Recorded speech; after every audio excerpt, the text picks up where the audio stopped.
In Afghanistan, a coalition of the most technologically advanced militaries on Earth fought for 2 decades against forces that could not match them in aircraft, armor, satellites, or logistics. In Iraq, Vietnam, Lebanon, and Gaza, vastly weaker non-state actors faced professional armies designed to win fast, decisively, and visibly. And yet the outcomes followed a disturbing pattern. The weaker side did not collapse. The stronger side did not truly win. Why did forces that knew they were inferior refuse to close the gap? Why did they not try to become stronger in the conventional sense? And why did the strongest militaries in history repeatedly find themselves trapped in wars they could not finish, explain, or justify? Because these conflicts were never about winning battles. They were about weaponizing weakness itself, turning scarcity, fragmentation, and vulnerability into strategic assets. This was not resistance by desperation. It was strategy built on a fragile assumption that the enemy would remain bound by their own rules, their own metrics of success, and their own fear of political failure. And if that assumption held, the war would never truly end. But if it broke, everything would collapse at once. This episode is not about how weaker forces fight. It is about what problem they are trying to solve. A non-state actor facing a modern state military confronts a structural impossibility. They cannot outproduce. They cannot outspend. They cannot outlast in a conventional sense. Trying to catch up only accelerates defeat. So the strategic problem becomes different. How do you survive against an enemy whose strength increases over time? How do you avoid decisive defeat without ever achieving decisive victory? And how do you turn every display of your own weakness into a pressure point inside the enemy's political, legal, and moral system? The answer is not battlefield superiority. It is strategic inversion. Instead of reducing weakness, the strategy organizes around it. Scarcity becomes flexibility. Fragmentation becomes resilience. Lack of control becomes deniability. And time, normally an enemy, becomes the primary weapon. This is why the strategy is fundamentally non-traditional. It does not aim to end war. It aims to redefine what ending even means. And once that redefinition takes hold, the stronger side begins fighting a war whose success criteria no longer align with its own institutions, alliances, or public expectations. Which raises the next question. What kind of strategic environment allows such a reversal to even be possible? To answer that, we need to map the battlefield the way it actually existed, not the way doctrine assumed it did. To understand why weakness could be weaponized, we need to stop thinking in terms of battlefields and start thinking in terms of systems. Because in asymmetric wars, the battlefield is rarely where the war is decided. The actors and their real objectives. On one side stood modern states and coalitions. They entered these conflicts with declared goals: stabilize a region, defeat insurgency, eliminate terror networks, restore order. But beneath those statements sat a more fragile objective: achieve visible, narratable success without open-ended cost. Their militaries were built to win quickly, demonstrate control, minimize friendly casualties, preserve legitimacy at home and abroad. On the other side were non-state forces whose objectives were narrower and more brutal in logic. They did not need to win. They did not need to govern effectively. They did not need international recognition. They needed only 3 things: to survive, to remain relevant, to prevent the enemy from declaring closure. This asymmetry of objectives mattered more than asymmetry of firepower. The structural constraints shaping the battlefield. The strategic environment was defined by constraints, but not equally. For state forces, constraints multiplied outward. Legal frameworks governing use of force. Media scrutiny operating in real time. Coalition politics requiring consensus. Electoral cycles shaping patience. Institutional metrics demanding progress reports. Every action triggered second and third order effects. A successful raid created legal review. A mistake became a headline. A delay became political ammunition. For non-state actors, constraints worked differently. They lacked resources, yes. But they also lacked responsibility for system maintenance. They did not need to secure supply chains at scale. They did not need to protect infrastructure. They did not need to justify actions to voters or allies. Their operating environment was low overhead and high tolerance for ambiguity. That difference was decisive. Geography without fronts. Doctrine assumed geography mattered in familiar ways. Control territory. Secure lines. Hold ground. But these wars rarely offered clean fronts. Urban density, porous borders, informal settlements, and civilian intermixing collapsed traditional distinctions. The battlefield became neighborhoods instead of sectors, networks instead of formations, influence zones instead of front lines. Holding ground often became a liability. When state forces cleared and held areas, they inherited governance responsibilities, security burdens, expectations they could not meet fast enough. When non-state actors abandoned ground, they lost little. They could dissolve, relocate, and reconstitute elsewhere. Space favored the side that did not need to occupy it. Time is a structural imbalance. Time is usually an ally of the stronger force. Here, it reversed. State actors operated under timelines they did not control. Budget cycles. Deployment rotations. Public patience. Alliance cohesion. Each year without resolution increased pressure to explain why victory had not arrived. Non-state actors faced no such clock. They could lose fighters today and recruit tomorrow. They could disappear for months and return unchanged. They could wait out commanders, governments, even strategies. Time was not neutral. It punished the side that needed progress and rewarded the side that only needed persistence. Information as contested terrain. Information did not simply report the war. It shaped it. State forces communicated through formal channels. Press briefings. Official reports. Carefully worded statements. These channels demanded coherence and consistency. Non-state actors exploited asymmetry here as well. They operated in fragments. Videos without context. Claims without verification. Narratives built on emotion rather than fact. They did not need credibility in the traditional sense. They needed attention and ambiguity. Every unclear incident forced the stronger side to respond. Every response carried risk. Silence looked like guilt. Action looked like escalation. Information warfare was not about persuasion. It was about forcing reactions under uncertainty. The enemy's blind spots. The stronger side entered these conflicts with assumptions that quietly shaped every decision. That victory would be recognizable. That control could be measured. That deterrence would function. That rational actors would avoid prolonged pain. These assumptions were rarely stated. They were embedded in doctrine, metrics, and command culture. Non-state actors did not need to outthink doctrine. They only needed to refuse its premises.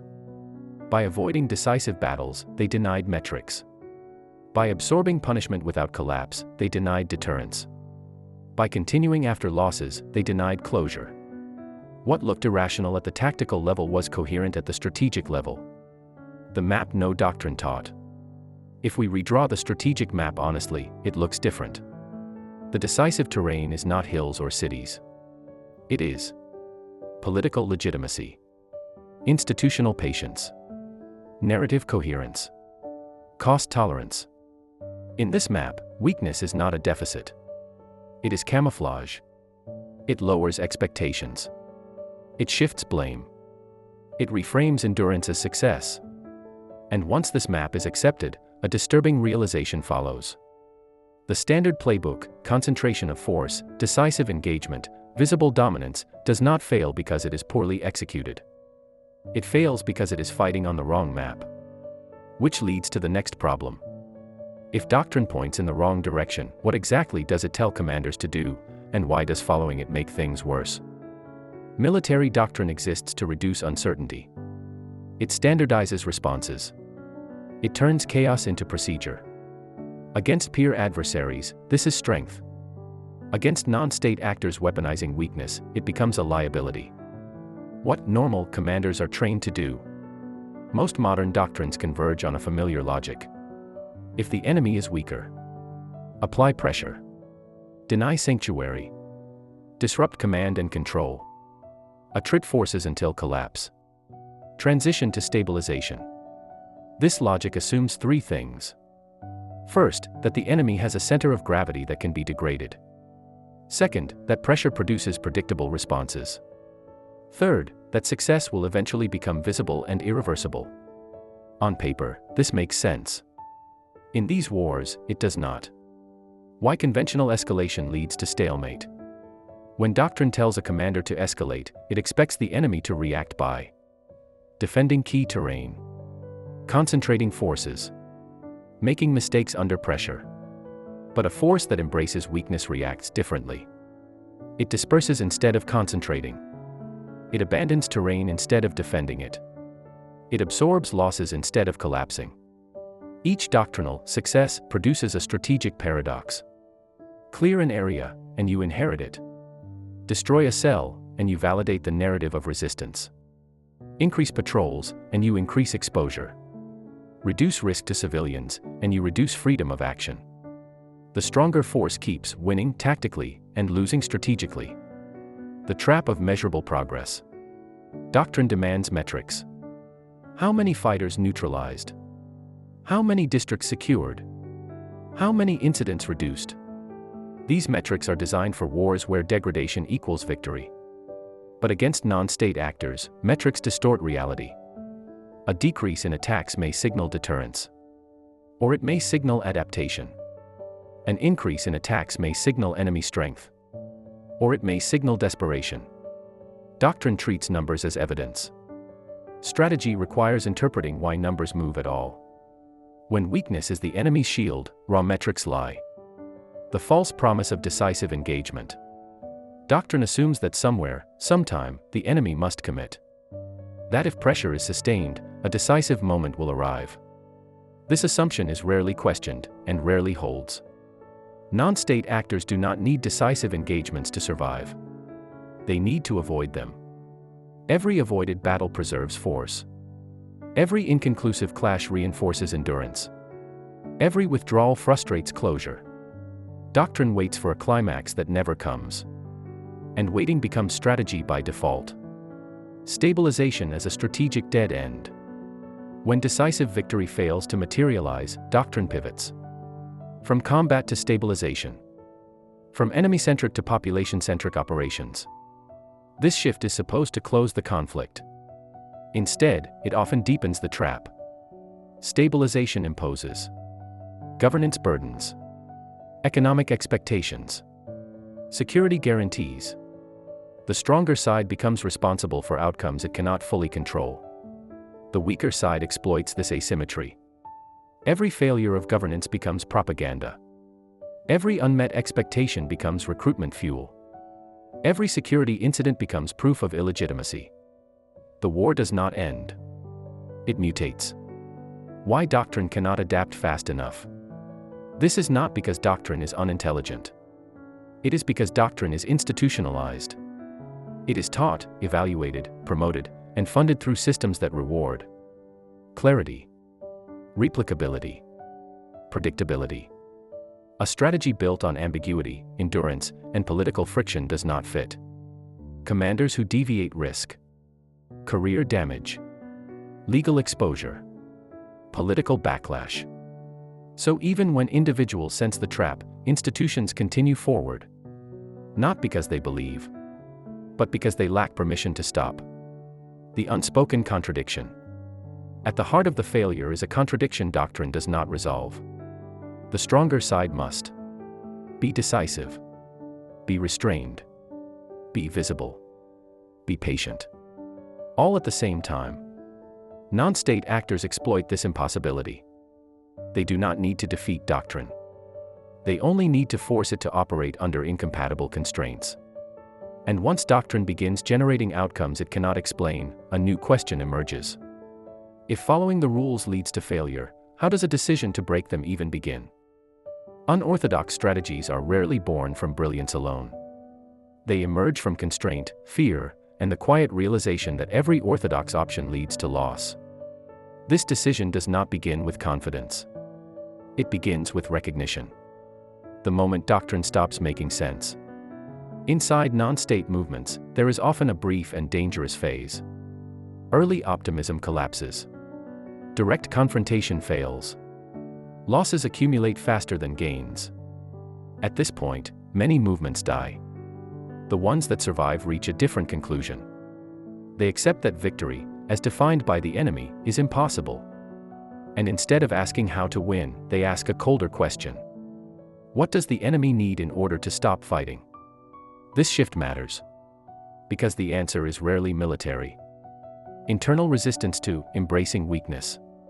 The decision to weaponize weakness is not intuitive, even for the weak. Inside these organizations, the proposal triggers backlash. Fighters want revenge. Commanders want momentum. Political wings want legitimacy. To tell them, we will not seek decisive battles. We will retreat even when we appear strong. We will allow ourselves to look weak. Sounds like surrender disguised as theory. Leaders who propose this face internal risks. Loss of authority. Fragmentation. Defections. Splinter groups pursuing escalation. Choosing weakness as strategy means choosing control over glory. That choice alone eliminates many would-be leaders. The core assumptions behind the decision. When the unorthodox strategy crystallizes, it rests on several fragile assumptions. First, that the enemy's political system is more fragile than their military system. Second, that the enemy cannot sustain prolonged ambiguity, they need narratives, milestones, and closure. Third, that restraint will not be rewarded, but excess will be punished. This is the critical bet. The strategy assumes that every escalation by the stronger side increases their political exposure. Every mistake compounds pressure. Every delay erodes legitimacy. If these assumptions are wrong, the strategy collapses fast. There is no fallback. What the strategy actually targets. This is where many observers misunderstand the move. The target is not troops. It is not territory. It is not even leadership. The target is decision-making under constraint. The strategy is designed to force constant reaction, multiply small incidents into systemic stress, create dilemmas with no clean resolution. Each action is calibrated not for damage, but for response cost. If the enemy responds hard, legitimacy suffers. If they respond softly, deterrence erodes. If they delay, credibility weakens. The goal is not to trap forces. It is to trap choices. The quiet role of patience. This strategy demands something rare in conflict. Patience without illusion. There is no promise of breakthrough. No final offensive. No turning point. Success looks like survival. Continuity. Persistence across leadership changes on the other side. This patience is organizational, not emotional. It must survive arrests, losses, droughts of funding, and long periods of invisibility. Most groups cannot sustain this. Those that do become structurally hard to defeat, even when tactically weak. The moral ambiguity at the core. At this stage, a darker reality appears. By choosing this strategy, leadership accepts that suffering will be prolonged. Civilians will remain exposed to uncertainty. Resolution is delayed by design. This is not ignorance. It is calculation. The belief is that short wars cannot be won, and long wars cannot be borne by the enemy. Whether that belief is justified is a separate question. But it defines the strategy. The decision point. When this unorthodox path is chosen, there is no announcement. No doctrine rewrite. No manifesto. The shift reveals itself only in behavior. Battles avoided. Opportunities declined. Pressure absorbed rather than answered. To outsiders, it looks like weakness. To the leadership, it is a deliberate narrowing of risk. And once this decision is made, the war changes character. Because strategy no longer lives on paper. It has to survive reality. Which raises the most dangerous phase of all. How does a strategy designed around fragility actually function under stress? A strategy built on fragility lives or dies in execution. On paper, weaponized weakness looks elegant. In practice, it survives only if it can endure stress without collapsing into chaos. This phase is where most such strategies fail. translating theory into behavior. Execution does not begin with grand operations. It begins with restraint. Orders are issued not to advance, but to avoid exposure. Cells are instructed to disengage rather than exploit success. Opportunities that look tactically favorable are declined. This is counterintuitive for fighters trained to seek momentum. Leadership must impose discipline that feels unnatural. No massing of forces. No permanent positions. No symbolic victories that invite retaliation. The organization learns to do less on purpose. That discipline is harder than aggression. Operational design, fragmentation by choice. Weakness becomes operational through fragmentation. Not as a symptom of disorganization, but as policy. Units are kept small. Links are loose. Command chains are deliberately shallow. The goal is not efficiency. It is survivability under pressure. If one node is compromised, it cannot expose the whole. If one cell is destroyed, it does not disrupt operations elsewhere. This design accepts inefficiency as the price of resilience. But it carries a cost. Fragmentation limits coordination. It slows learning. It increases variance in behavior. Every action becomes harder to control. Logistics without mass. Traditional logistics sustain armies. Here, logistics must disappear into society. Weapons are simple, durable, and replaceable. Supplies move in small quantities. Caches are temporary. Nothing exists at scale long enough to be targeted. This keeps cost per operation low, and detection risk lower. But it also means no stockpiles for surge operations. No buffer against prolonged disruption. Constant dependence on local tolerance. The strategy survives only while the logistical footprint remains beneath the enemy's detection threshold. Communication under pressure. Communication is the most fragile component. Centralized command invites decapitation. Decentralized command invites drift. To manage this, leadership relies on broad intent rather than detailed orders. Doctrinal guidance over real-time control. Narrative cohesion instead of tactical precision. Operators are given permission to interpret, not instructions to follow. This increases adaptability. It also increases risk. One rogue action can trigger escalation. Undermine legitimacy. Force the enemy into a response cycle the strategy cannot absorb. Control is statistical, not absolute. The risk architecture. Every move is evaluated not by damage inflicted, but by response cost. The central operational question becomes: what will this action force the enemy to do? A low-impact action that provokes an expensive response is ideal. A high-impact action that clarifies the enemy's options is dangerous. This reverses normal operational thinking. Success is measured by overreaction, misallocation, political fallout. Failure is measured by silence, adaptation, strategic restraint by the enemy. The worst outcome is irrelevance. Micro-twist, the temptation to escalate. Here lies a recurring failure point. When pressure builds and patience wears thin, internal voices grow louder. Hit them harder. Make them feel it. Prove we still matter. Escalation promises relief and often delivers short-term visibility. But it also does something irreversible. It simplifies the enemy's decision space. A dramatic attack clarifies intent, justifies force, unifies opposition, collapses ambiguity. What looked like strength becomes exposure. Many movements destroy their own strategic advantage at this moment. Micro-twist, the illusion of success. Another danger is subtler. As the enemy struggles, leadership may misread signals. Delayed withdrawal becomes interpreted as weakness. Public dissent is mistaken for imminent collapse. Internal debates on the other side are seen as proof of victory. This breeds overconfidence. The strategy begins to chase outcomes it was never designed to achieve. Territory is held too long. Forces are concentrated for effect. Visibility is pursued. The design cracks. Managing internal decay. A prolonged strategy of weakness creates internal strain. Fighters age. Resources thin. Ideological cohesion erodes. Without decisive moments, meaning becomes harder to sustain. Leadership must constantly justify why nothing appears to be happening. This creates space for splinter groups, criminalization, extremism, loss of civilian support.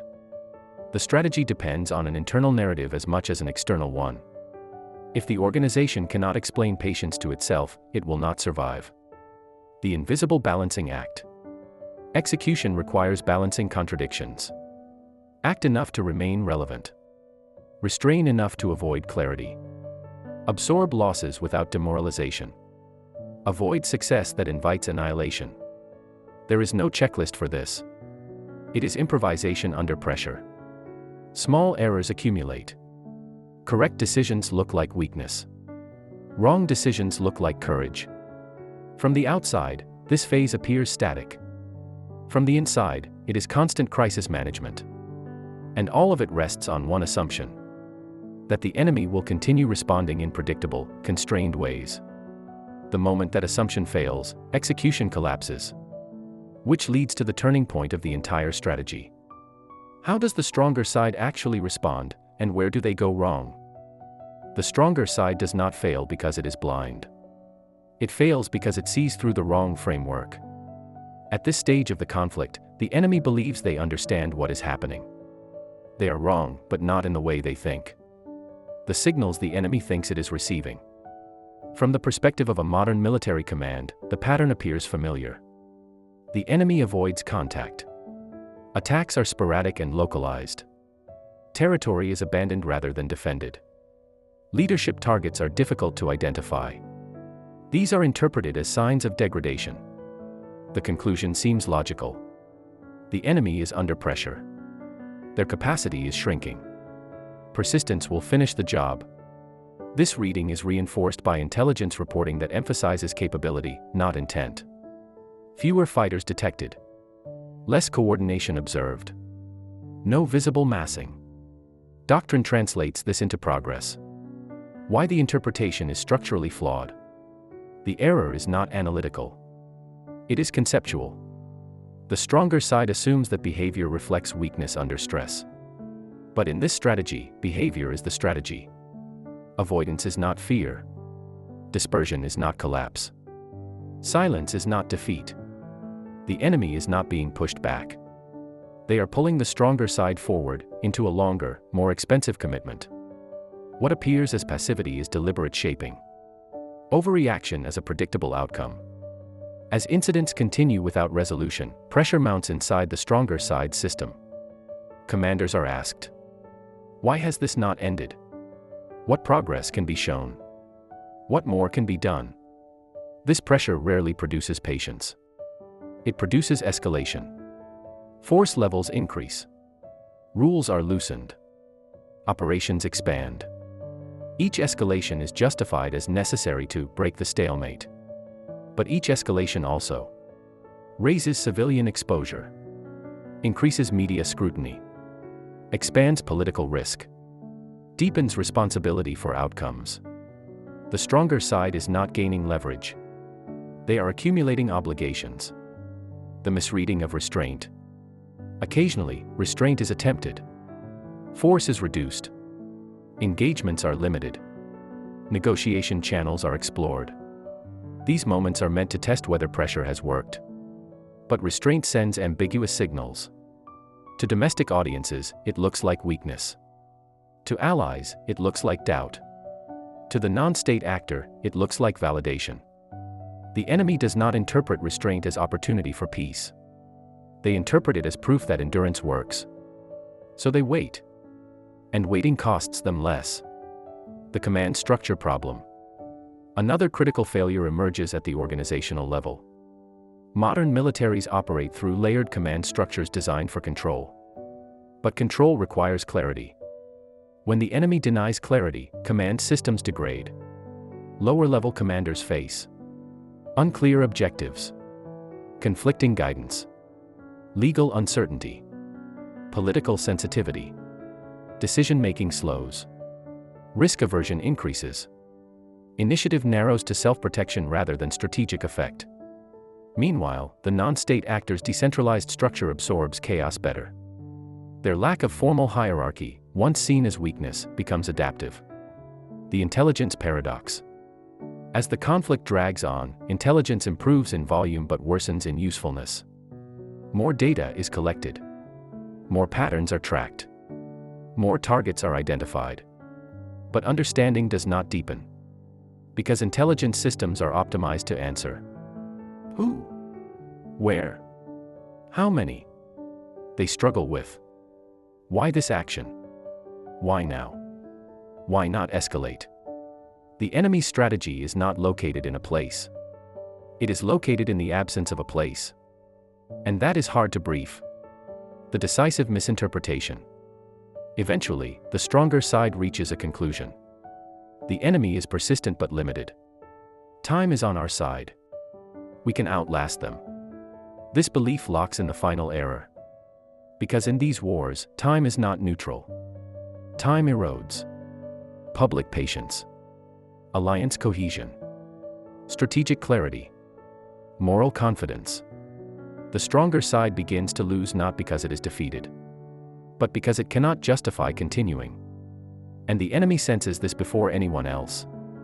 They do not need to strike harder. They need to remain. Remain visible enough to prevent closure.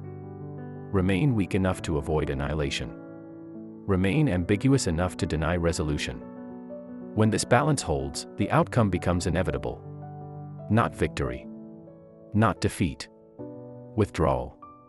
Which brings us to the moment history usually misreads. The ending.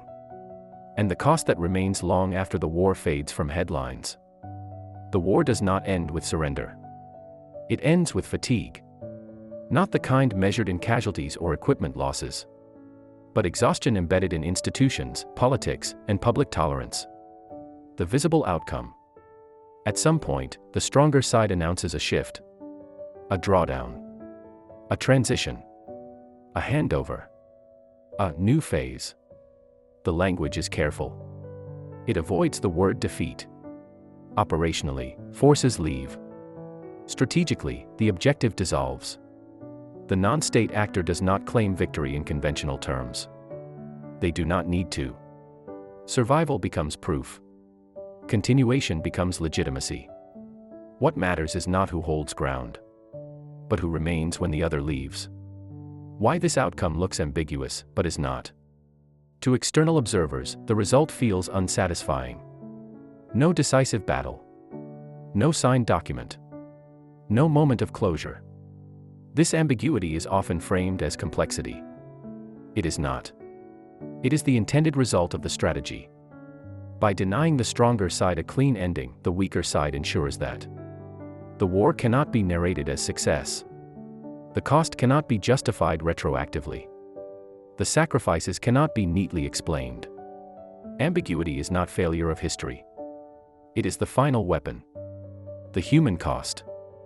This strategy extracts its price slowly. Civilians live under prolonged uncertainty. Violence becomes intermittent but persistent.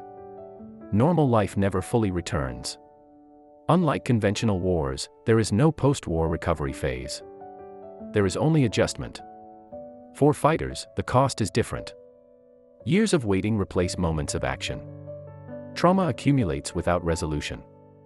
Identity becomes bound to conflict that never formally ends. For the stronger side's soldiers, repeated deployments without strategic clarity. Missions framed as progress, then quietly abandoned. A growing sense that sacrifice lacks purpose. This erosion is invisible in casualty statistics, but it shapes memory. The logistical cost. For the stronger side, logistics bleed over time. Not through catastrophic loss, but through sustained inefficiency.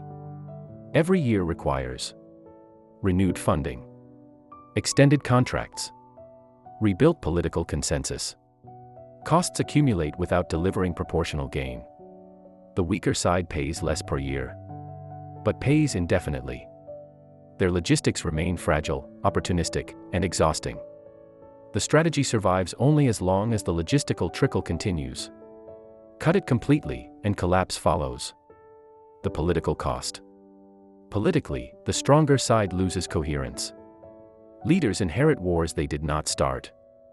Opposition exploits ambiguity. Allies grow cautious. Every decision becomes defensive. Why stay? Why leave? Why now? No answer satisfies all audiences. Eventually, withdrawal becomes the least damaging option. Not because it solves the problem, but because continuing creates more problems than it prevents. The weaker side pays a different political price. Success without resolution often leads to internal power struggles, radicalization, fragmentation. The strategy that ensured survival does not guarantee governance. The psychological cost for decision makers. For those who designed and sustained the strategy, the burden is heavy. They carry the knowledge that ending the conflict early might have meant annihilation. Prolonging it guaranteed suffering. There is no clean moral ledger. On the stronger side, commanders and policymakers face a different reckoning. They are not remembered as defeated generals. They are remembered as managers of unresolved wars. That distinction haunts institutions. If the strategy had failed, failure would not have come through battlefield defeat. It would have come through miscalculation.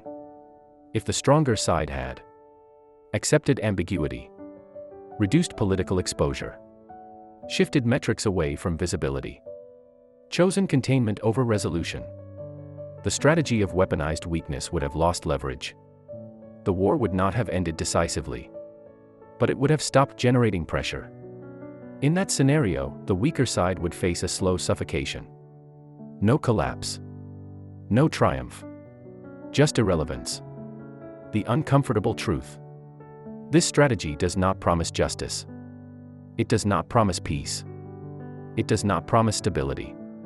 It promises survival at a cost. And when it works, it leaves behind a question history rarely asks honestly. Was this outcome better than defeat? Or merely less visible? That question leads us to the final task. To step back. To extract what this strategy actually teaches. And what it dangerously encourages others to believe. If this strategy teaches anything, it is not a tactic. It is a warning. Weaponized weakness is not a clever workaround for inferior firepower.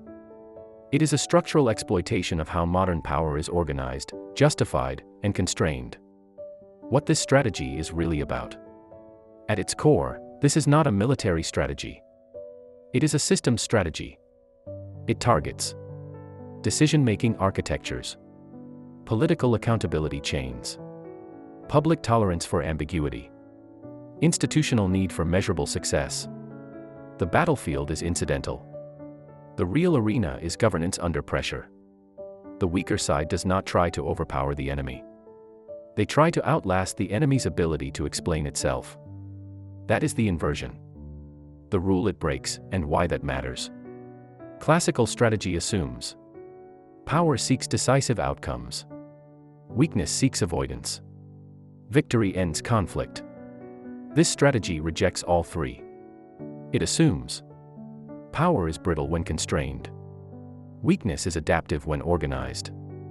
Conflict can be sustained as leverage. This is why the strategy feels unsettling.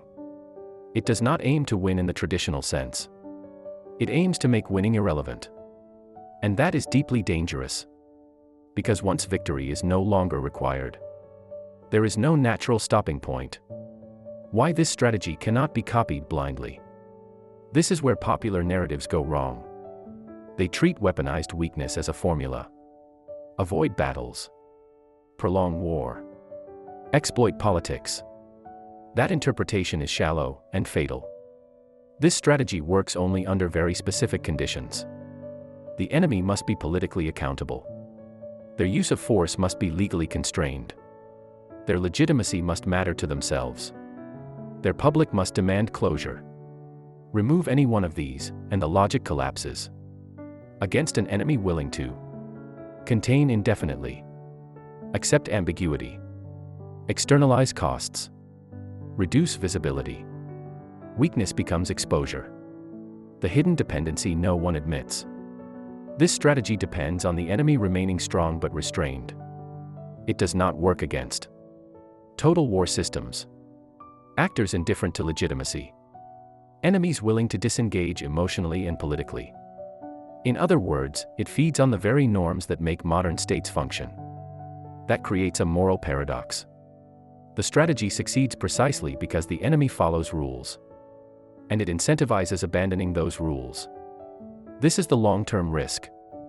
The lesson for strong actors. The failure here is not military incompetence. It is strategic misalignment. Strong actors lose not because they lack power, but because they apply power to the wrong problem. The lesson is not use more force or use less force. It is this: if you cannot define what ending looks like, do not escalate. If your success metrics do not align with your political system, they will be used against you. And if ambiguity benefits the enemy more than you, time is not your ally. The lesson for weak actors. For non-state forces, the lesson is harsher.